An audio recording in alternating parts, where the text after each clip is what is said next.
Never been to Florida. I'm so happy to be here. Turns out it feels a little like Hawaii. You know, I feel right at home looking at all of you too. You look like my family. Yeah. And I mean each and every one of you. Looks like somebody in my family. Ain't that grand? Turns out what my brother said was absolutely right, which is that the ways in which we are the same greatly outnumber and are more profound than the ways in which we are different. Yes, Florida is obviously an incredibly important state. We need Floridians to be fully on board, people who have worked hard on behalf of Hillary Clinton, people who have taken pride in their independence stories. I want to focus a little bit on women because he is their advocate. I've called him a feminist before, and I mean it. Yeah, really. And I want to tell you about some of the strong women in his life, starting with our grandmother, Madeline Dunham, who she was the one who was the inspector on Boeing during World War II when our grandfather was off fighting in the war. And she is the same woman who, armed with little more than a good pair of high heels, you know, a suit, managed to work her way up from being a secretary to being the first female vice president at the Bank of Hawaii. She can't travel, but she gets to watch him every day. She raised our mother, who definitely did not wear high heels. She wore only sensible shoes. But our mother was a woman who was equally strong, and she was very brave, and she traveled all over the world working on behalf of women. She was a pioneer in microfinance. She worked in rural credit programs. Yeah. So these are really strong women, and I want you to know that he sees the lives of all of us very often through their lens. And with their priorities in mind, and he works to make sure that their dignity remains intact. He is also surrounded by women. He has two daughters, Malia and Sasha, who are extraordinary girls, and if you have ever seen them, I mean, they are testament to the kind of parents that he and Michelle are. I'm giving up all his secrets, but I have to. Malia's birthday, we spent it in the in a hotel, and Malia said, "I hope everybody appreciates that we're campaigning on my birthday." She was born on the 4th of July. How perfect is that? I think it took years for her to realize that the fireworks weren't all necessarily for her. And now I'm telling her, no, they really are, baby. They're for you. They're all you. But you know, he took a look at her, and she was looking mighty grown up because she's just gotten really long lately. I mean, I don't know what happened. I wish it happened to me, though. You know, I have to wear the 3-inch heels. And he took a look at her, and he started to tear up. He started to cry, you know, and which made Michelle cry, which made Malia cry, which made me cry. And he's not a soft man.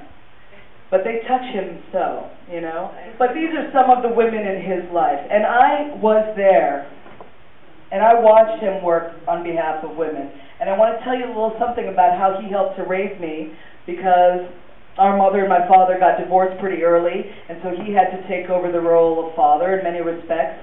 And he did a great job of it. He really did such a great job of combining high expectations with compassion and support, real support, in instilling in me a sense of service and responsibility to aid those less fortunate. I feel like those are things that he's also doing for the country.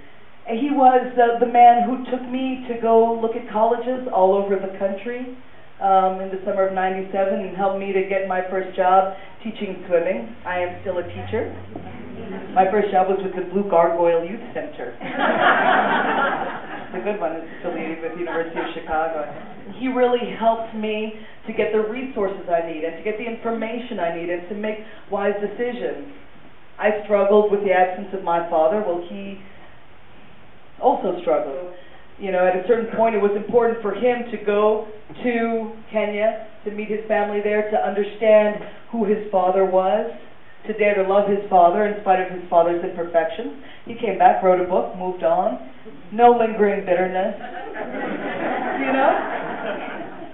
He doesn't have issues, my brother. But he did help me to deal with absence.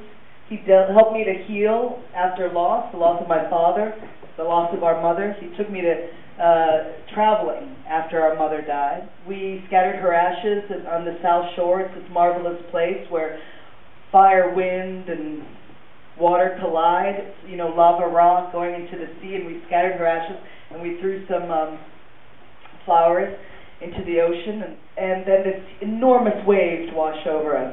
And this is a coast where people have actually been swept into the water off of these rocks, but you know, we felt so sturdy. I mean, he had his arms wrapped around me, and we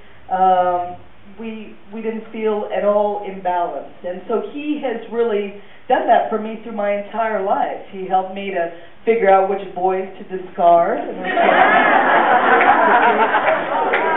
And I gotta be honest, there were a few that needed discarding. You know, live and learn.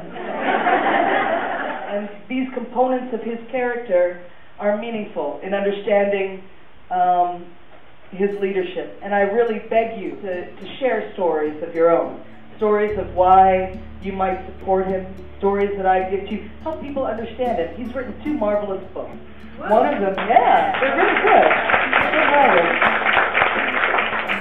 When he won the Grammy, that's what it was.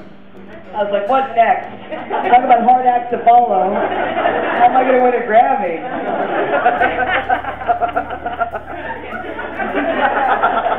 Yeah. You sisters think you have it hard. You know, painting a pretty picture wasn't enough. But it's okay, because his success is mine. That's a beautiful thing. Right? But this book, Dreams from My Father, was written a full decade before he had presidential aspirations. And I think that's significant because it's so honest. And so read it. It's translated into a whole lot of languages now, and you can get it on CD if you have a long commute, or if you just don't like to read. And then, you know, the audacity of hope is such a balanced portrait of those things that we can basically agree upon, you know? And it's so sensible, and encourage people to listen carefully, but also to reflect. I mean, that's something that he's always done for me, is he's pushed me to be more reflective. And this is really, I mean, he said, I'm not, you know, this is not about me changing the country or the world, it's about me reminding people of the power that they have to affect change. So an important part of this process is each of you reflecting on what it is that you want to do and believe it, really believing like you can do it. Isn't that cool? And I think we're going to build something beautiful together, and I thank you so much for having me here.